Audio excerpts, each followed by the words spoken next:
নাবালিকাকে অপহরণ কাণ্ডে গ্রেপ্তার মূল অভিযুক্ত। নাবালিকার বাবার অভিযোগে মূলে কৈলাসহর মহিলা থানার পুলিশ অপহরণকারীকে গ্রেপ্তার করে বিকেলে আদালতে সোপর্দ করেছে।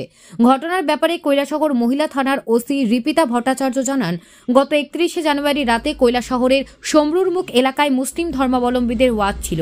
সেই ওয়াজে সমরুরপাড় গ্রাম পঞ্চায়েতের এলাকার এক নাবালিকা তার পরিবারের সদস্যদের সাথে গিয়েছিল।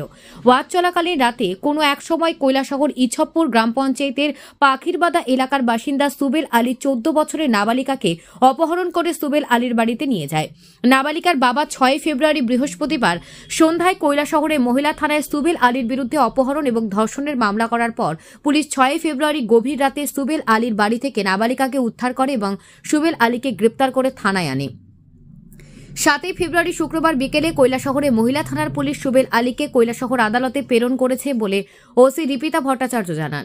মালদার তদন্তকারী অফিসার প্রতিভা সিনহা জানান যে সুবেল আলী বিবাহিত পুরুষ। সুবেল আলী নাবালিকাকে অপহরণ করে ধর্ষণ করেছে বলে পুলিশের কাছে সুবেল স্বীকার করেছে বলেও জানান। পুলিশ সূত্রে জানা যায় যে সুবেল আলীর বিরুদ্ধে আরও নানান অভিযোগ রয়েছে।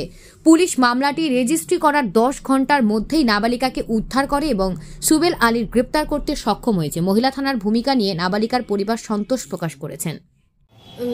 গতকালকে আমাদের কাছে একটা অভিযোগ আসে যে সমরুরপাড়ের একটি নাবালিকা মেয়ে 14 বছরের একটি পাখিরবাদা এলাকার একটি ছেলের সঙ্গে পালিয়ে গেছে। সেই অভিযোগ মূলে একটি আমাদের পিএসএ একটি মামলা হয়, যার মামলা নম্বর 2/25 এবং সেই অভিযোগ মূলে নাবালিকাকে উদ্ধার করা হয় এবং যে নিয়ে গেছে অভিযুক্ত তাকে অ্যারেস্ট করা হয় এবং আজকে কোর্টে পাঠানো হয়। অভিযুক্তের নাম কি? সুবেল আলী। উনি কি বিবাহিত? হ্যাঁ।